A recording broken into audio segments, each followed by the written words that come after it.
Welcome to my channel baby mother tips. आज मैं आपके सामने लेकर आई हूँ एक ऐसी वीडियो जो कि हमारे लिए बीइंग अ लेडी बहुत ज़्यादा इम्पॉर्टेंट है। बहुत ही लेडीज़ को इर्रेगुलर पीरियड्स की प्रॉब्लम होती है। इर्रेगुलर पीरियड्स हमारी लाइफ में 90% लेडीज़ की लाइफ में बहुत कॉमन होता जा रहा है due to our stressful schedule. हमारी लाइफ में स्ट्रेस मानो बहुत ज़्यादा बढ़ता जा रहा है, जिसकी वजह से इर्रेगुलर पीरियड्स हमें बहुत प्रॉब्लम्स देते हैं। सबसे पहले मैं आपको बताना चाहूँगी कि इर्रेगुलर पीरियड्स होता क्या है।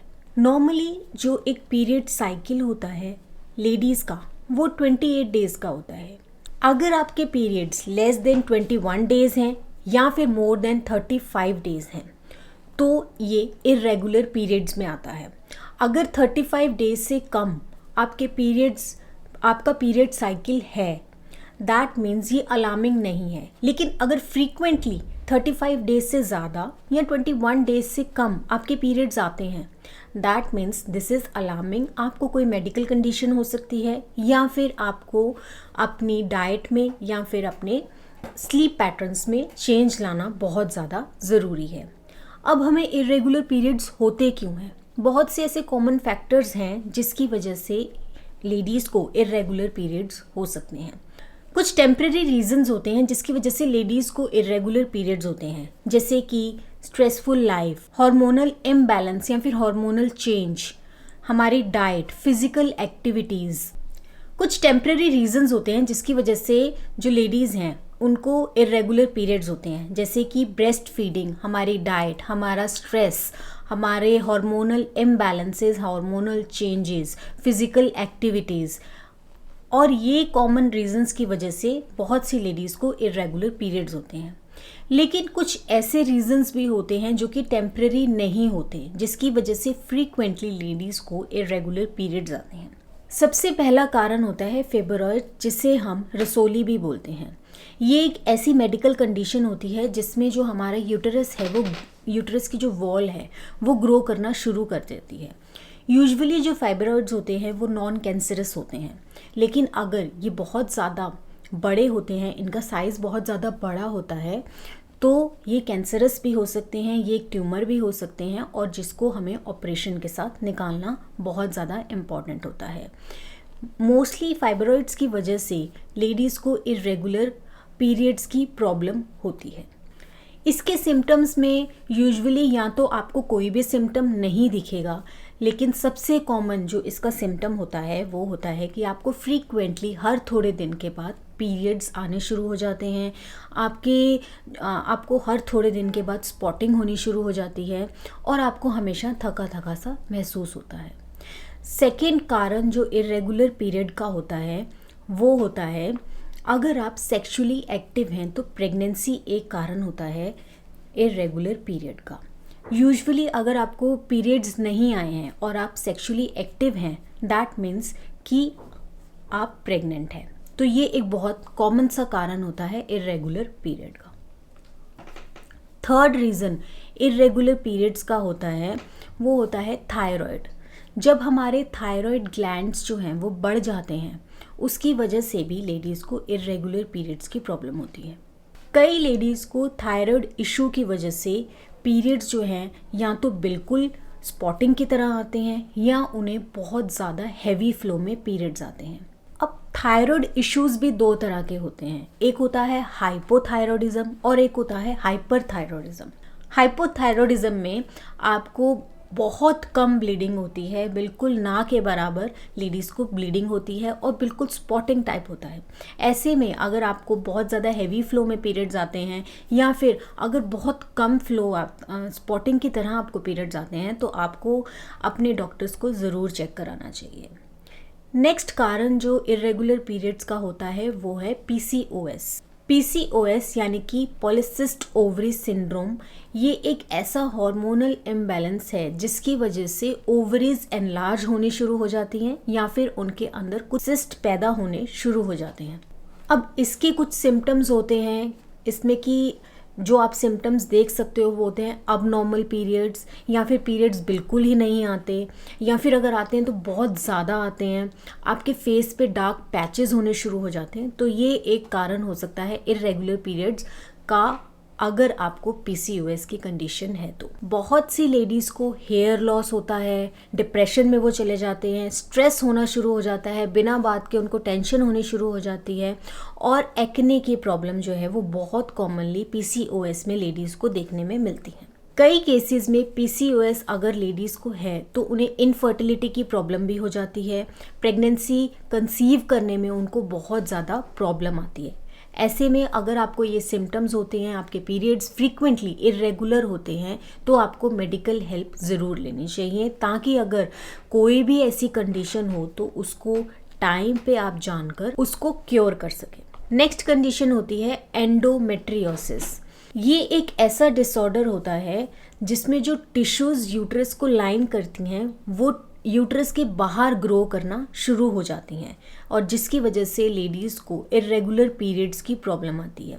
इसके साथ और भी कुछ सिम्टम्स होते हैं, जैसे कि जब उन्हें पीरियड्स आने वाले होते हैं उससे कुछ टाइम पहले उनको बहुत ज़्यादा क्रैम्प्स पड़ने शुरू हो जाते हैं, उनके लोअर एब्डोमेन में पेन रहना शुरू हो जाता है, ड्यूरिंग या आफ्टर इंटरकोर्स उनको बहुत पेन होता है। कई केसेस में इनफर्टिलिटी या लोअर बैक पेन भी बहुत सी लेडीज़ को देखने को मिलता है। तो आपको अपने सिम्टम्स को हमेशा ध्यान में रखना चाहिए।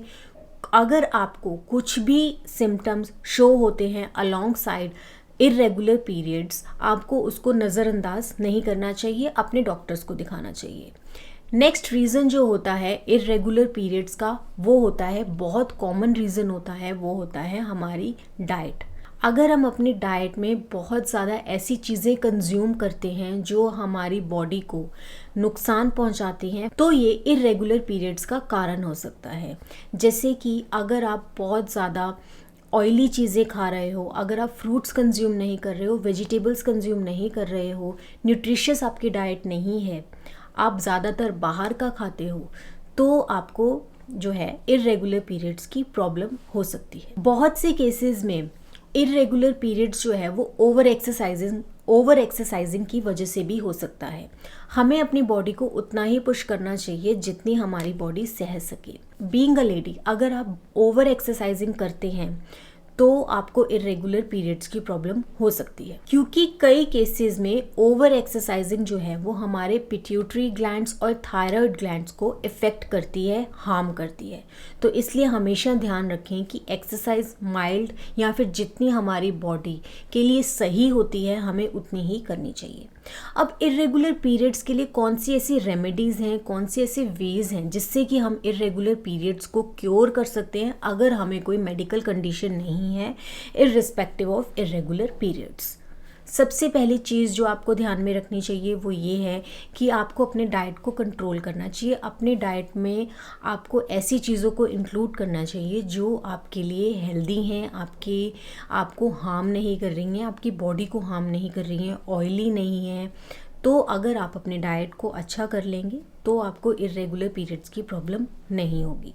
सेकेंड चीज़ जो आपको ध्यान में रखनी है वो ये है कि आपको अपने वेट पे बैलेंस बना के रखना है। आपको ओवर वेट भी नहीं होना चाहिए और आपको अंडर वेट भी नहीं होना चाहिए। नेक्स्ट चीज़ जो कॉमनली आप यूज़ कर सकते हैं अपनी लाइफ को अच्छा बनाने के लिए वो ये है कि अपनी डाइट में सिनेमन, पपाया और जिंजर को ज़रूर इंक्लूड करें। सिनेमन यानी कि दालचीनी और पपाया और जिंजर हमारे लिए बहुत ज़्यादा हेल्पफुल होता है। इसके अलावा अवॉइड कीजिए कि आप स्ट्रेस लें, अपनी लाइफ से स्ट्रेस को बिल्कुल निकाल दीजिए। अगर आप स्ट्रेस लेंगे तो आपको इरेगुलर पीरियड्स की प्रॉब्लम फ्रीक्वेंटली होनी स्टार्ट हो जाएगी। अगर आपको कोई मेडिकल कंडीशन भी नहीं है तो टाइम रहते हो सकता है कि इन इरेगुलर पीरियड्स के साथ आपको कोई मेडिकल कंडीशन भी हो जाए। अगर लेडीज़ स्मोक करती हैं तो उन लेडीज़ को स्मोकिंग को अवॉइड करना चाहिए। स्मोकिंग आपकी लाइफ का हिस्सा नहीं होनी चाहिए। अब मुझे कई कमेंट्स में किसी ने पूछा था कि उनकी एज 23 ईयर्स की है और उनको इरेगुलर पीरियड्स की प्रॉब्लम फ्रीक्वेंटली रहती है, तो ऐसे में उनको क्या करना चाहिए। अगर आपकी एज 20+ है और 30 से कम है तो कई बार हार्मोनल चेंजेस की वजह से आपको इरेगुलर पीरियड्स हो सकते हैं। यूजुअली जब हम इस एज में होते हैं तो हमारी बॉडी में बहुत सारे चेंजेस आते हैं और इन चेंजेस की वजह से हमें इरेगुलर पीरियड्स होने स्टार्ट हो सकते हैं। बहुत से लोग हैं वो ट्रैवल कर रहे हैं, ट्रैवलिंग की वजह से उनको जो है इरेगुलर पीरियड्स हो गए, उनकी डाइट ऐसी है, उनका खाना पीना ऐसा है जिसकी वजह से उनको इरेगुलर पीरियड्स हो गए। तो इस एज में अगर आपको इरेगुलर पीरियड्स हो रहे हैं लेकिन अगर वो फ्रीक्वेंट नहीं है तो ये एक कॉमन सी बात है, इसमें कोई टेंशन वाली बात नहीं है। अगर आपको फ्रीक्वेंटली होते हैं हर 2 से 3 महीने में या फिर हर मंथ आपको इरेगुलर पीरियड्स हो रहे हैं तो आपको डॉक्टर को ज़रूर चेक कराना चाहिए। ऐसे ही आप में से किसी एक व्यूअर ने ये भी पूछा था कि उनको इरेगुलर पीरियड्स जो है वो फ्रीक्वेंटली होते हैं, हर टाइम उनके जो पीरियड्स हैं वो इरेगुलर होते हैं। तो ऐसे में आपको कोई मेडिकल कंडीशन हो सकती है। अगर आपको पीरियड्स फ्रीक्वेंटली इरेगुलर आ रहे हैं, आपके पीरियड्स कभी भी टाइम पे नहीं आ रहे हैं, तो दैट मीन्स आपको कोई मेडिकल कंडीशन है, आपको कोई मेडिकल इशू है, आपको अपने डॉक्टर्स को ज़रूर चेक करवाना चाहिए। एक व्यूअर ने पूछा था कि वो डाइटिंग कर रहे हैं और उनको पीरियड्स जो हैं वो इरेगुलर आ रहे हैं। तो जाहिर सी बात है, अगर आपके डाइट में चेंज आ रहा है दैट मीन्स वो आपकी बॉडी में इफ़ेक्ट करेगा, और जब आपकी बॉडी में कुछ चेंज होगा तो वो आपके पीरियड्स को, आपके पीरियड साइकिल को इफ़ेक्ट करेगा। आप डाइटिंग कर रहे हैं, उसके साथ एक्सरसाइज कर रहे हैं, तो ये आपके पीरियड्स को कहीं ना कहीं पे अफेक्ट करता ही है। तो डाइटिंग, एक्सरसाइजिंग, फिज़िकल एक्टिविटी, ये चीज़ें हमारे पीरियड्स को अफेक्ट करती हैं, हमारे पीरियड्स को इरेगुलर करती हैं। तो ये बहुत कॉमन चीज़ है। अगर आपकी डाइट में, अगर आपकी लाइफस्टाइल में चेंज आ रहा है तो आपके पीरियड साइकिल में भी चेंज आएगा। तो ये थी एक वीडियो इरेगुलर पीरियड्स के ऊपर। आई होप आपको ये वीडियो अच्छी लगी होगी, एंड अगर आपको ये वीडियो अच्छी लगी है तो प्लीज़ इसको लाइक कीजिए एंड कमेंट करके अपना एक्सपीरियंस हमारे साथ ज़रूर शेयर कीजिए। Till then, stay healthy and stay fit.